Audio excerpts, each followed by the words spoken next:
Hi, Sarah Fish from Focus Coaching and Hypnotherapy, your online stress and anxiety hypnotherapist. So now I want to explain to you about hypnosis. It's something that is so misunderstood, it's unbelievable, right? Lots of people like to think that it's this altered state of mind. Maybe you could call it that, but ultimately we're talking here about brainwaves, okay?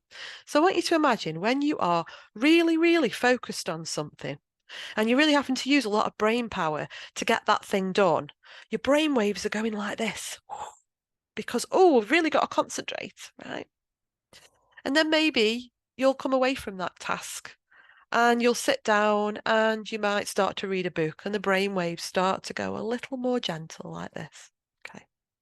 I'm not going to go into what they are. There's no need. And then eventually you feel so calm that the brainwaves are just a gentle ripple. A gentle ripple, imagining like the ocean, gentle ripple, right? Now, when those brainwaves go completely still, we have reached this lovely, calm, gone to sleep point, right?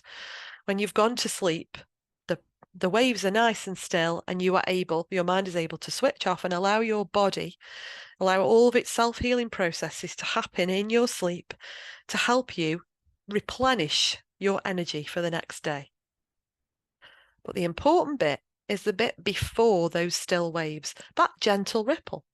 That gentle ripple is called theta brainwave state. Now, you can reach this in lots of different ways, right? You can reach this when you're daydreaming. You could just be staring for a while, and all of a sudden, it's like, oh, a little bit of a gap of having to think, right? You can reach this when you go to meditation. You can reach this when you go to a sound bath. You can reach this when you have had a little bit to drink, actually, and you suddenly feel like, oh, all the thinking's gone and I feel all relaxed. Yeah. But you know what? You don't have to have a drink to actually get there. There's lots of ways to get there. And hypnosis is the theta brainwave state. And it's what we use to help people. So hypnosis is being in that state. But hypnotherapy is applying therapy when you are in that state. Now, when you are in that state, that is when the door opens. And that's when we can start to use different techniques to help your subconscious to help you. Now, it's important for you to know that your subconscious mind wants to protect you at all times. It will never, ever agree to anything that it thinks is a threat to you or that can upset you in any way. So it's impossible for us to put things in there that won't make you happy, that'll make you feel sad, because your subconscious will reject them and you'll open your eyes and go, no, I'm not having that. I know. I've seen it happen in training. So what happens is that you go into hypnosis, and the way I do it is with my voice, because I am here on a screen and it is much easier for me to use my voice to guide you there, using like a meditation to help you to go deeper and deeper until you feel relaxed. When you feel relaxed, that is when your subconscious is open to suggestion.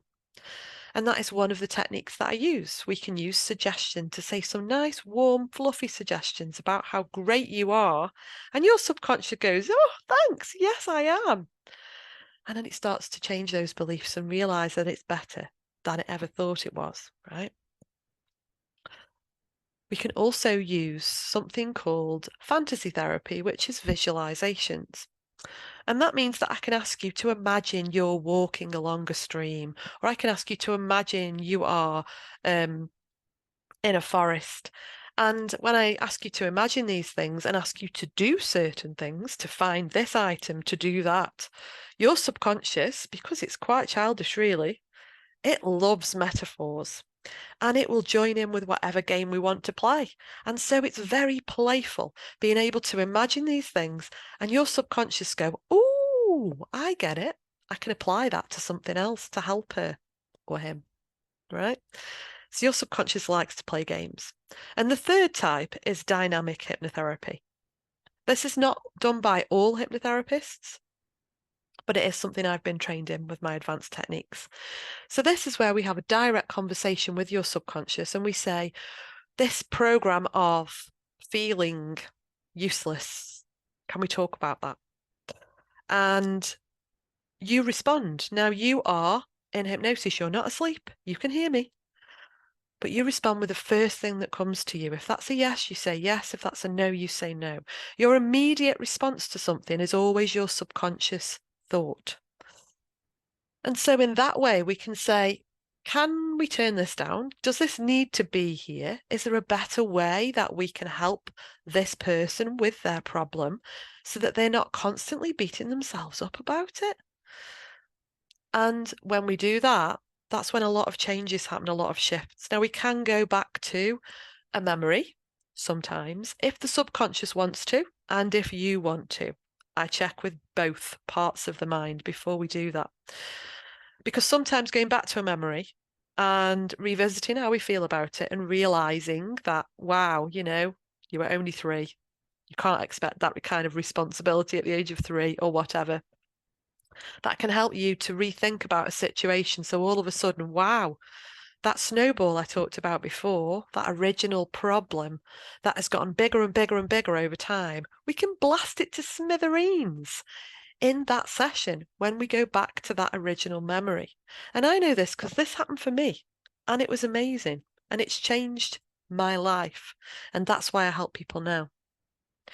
And so those are the 3 ways that I help people using hypnotherapy. Very, very clear here that hypnosis is just your relaxed state. Yeah. The therapy part is the bit we do when you're there. It's not the same as stage hypnotism. That is entirely different. So thank you for joining me. My name is Sarah Fish from Focus Coaching and Hypnotherapy, and I'm your online stress and anxiety hypnotherapist.